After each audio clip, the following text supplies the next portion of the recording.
वाळू माफिया, बीड जिल्ह्यामध्ये या ठिकाणी वेगवेगळ्या उद्योगांना त्रास देणारे अशा प्रकारचे जे लोक आहेत, भूमाफिया पण असतील, एक मोहीम हातामध्ये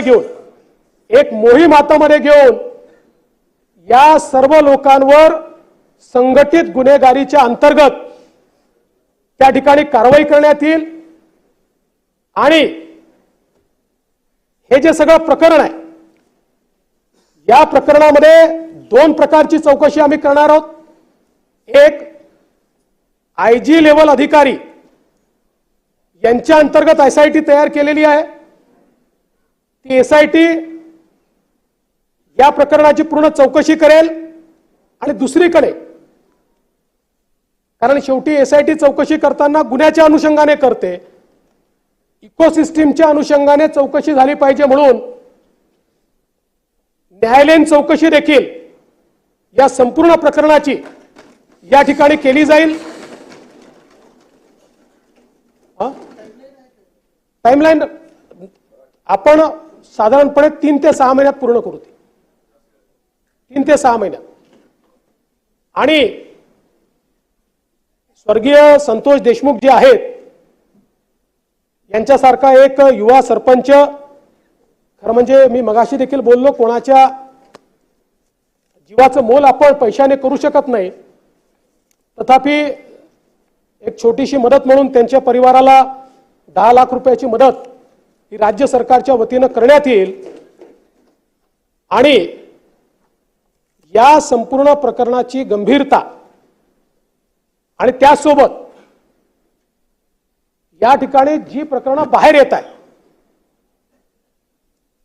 या सगळ्या प्रकरणांमध्ये कुठेतरी पोलीस प्रशासनाची कुचराई दिसत असल्यामुळे बीडच्या एसपींना ट्रान्सफर करण्याचा निर्णय हा या ठिकाणी मी घेतलेला आहे।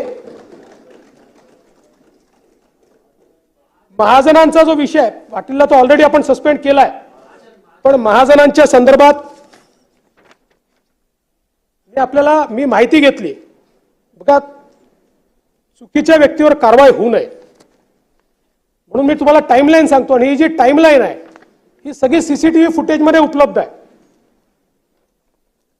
15:24 किडनॅपिंग झालं। 15:35 महाजन यांना मृतकाच्या भावाचा फोन आला।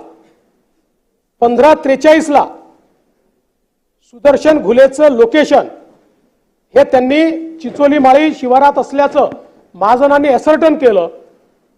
15:52 शासकीय आपलं वाहन त्या ठिकाणून रवाना झालेलं आहे। आणि त्या भागामध्ये, पूर्ण भागामध्ये स्वतः महाजन आपली टीम घेऊन फिरताना दिसत आहेत। 16:26 त्या ठिकाणी